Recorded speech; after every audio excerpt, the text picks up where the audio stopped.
Hi, my name is Haley Jones, and this is my first affirmative on the topic developing the moon. I believe that by increasing the development of the Earth's moon in the areas of minerals and water, we can help the future of Earth to thrive. Can you imagine your great-great-grandchildren growing up in a society that does not care about exploring the moon? Not only that, but they have limited resources such as water. First, I'm actually going to start off by clearing up some terms so you guys can have a better understanding of what I'm going to be talking about. So the first term that I wanted to clear up was helium-3. We'll be talking about this later. He3. It is a gas that has potential to be used as a fuel in future nuclear power plants. It is very rare to find on Earth. The next term is REM, or rare earth minerals. These are actually one of the most valuable minerals on Earth, and right now they can pretty much only be found in China. They are a key material in our smartphones, electric car engines, and many other electronics. Right now, China supplies about 90% of the world's REMs. Exploring the moon and developing it by finding its valuable resources and bringing them to Earth will be highly beneficial to our future. You may be wondering, how can this even happen? Well, with technology, scientists have so far come up with a couple of ideas, such as we have robot miners or more advanced manned missions to the moon through spacecraft. Here's the plan that so far may work the best. According to NASA's website, building on the best of Apollo and shuttle technology, NASA is creating a 21st century exploration system that will be affordable, reliable, versatile, and safe.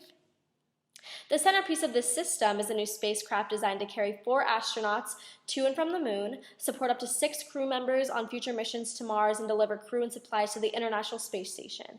Now, so far, we can't just start digging in. They need to research more about how we can start mining to the moon for resources and plan, so that it will be successful in the future.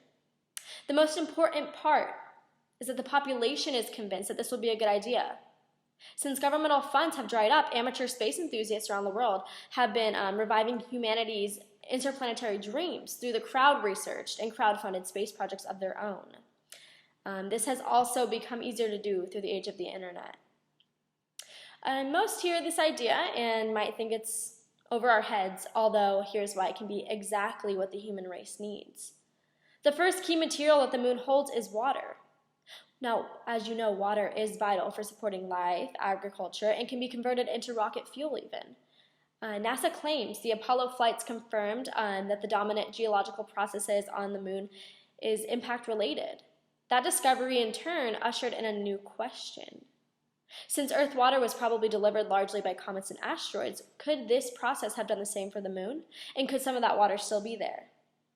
Various study researchers also suggest that the daily dehydration and rehydration of the trace water across the surface could lead to the migration of hydroxyl and hydrogen toward the poles, where it can accumulate in the cold traps of the permanently shadowed regions. Once again, from NASA, claims the world's largest underground aquifers, a source of fresh water for hundreds of millions of people, are being depleted at alarming rates. According to new NASA satellite data, that provides most detailed picture yet of vital water resources hidden under the Earth's surface.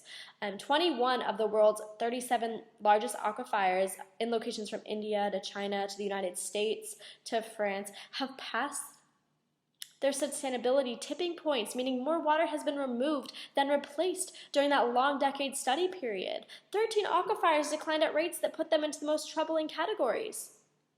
The researchers said that this is indicating a long-term problem that is likely to worsen as aquifers grow. Scientists do believe that we could build a lunar base that is for transporting the elements from the moon to the Earth, and from the so-called robot miners, which we'll talk about in just a moment.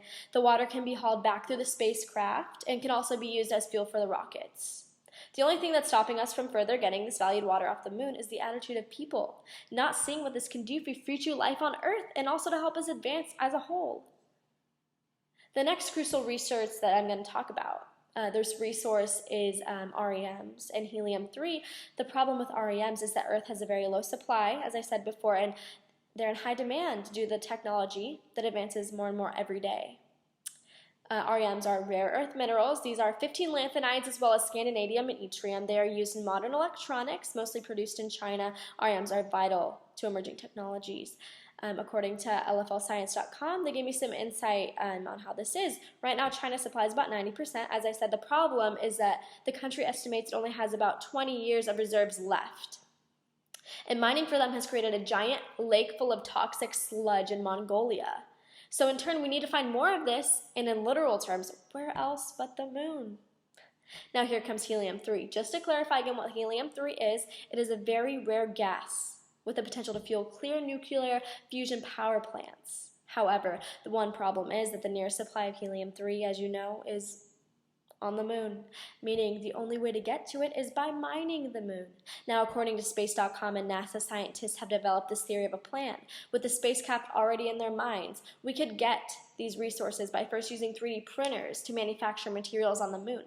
For helium-3 can be generated on the moon as well, and the gas can be captured into storage containers, and finally we can build robot miners as well, like I said before, that will require minimal human oversight, and these will be vital to cost-effective mining operations. So in final words, exploring the moon and developing the future generations of science are in our hands as well, and if we're more and more involved, then this exciting mission can take place. Adventure awaits.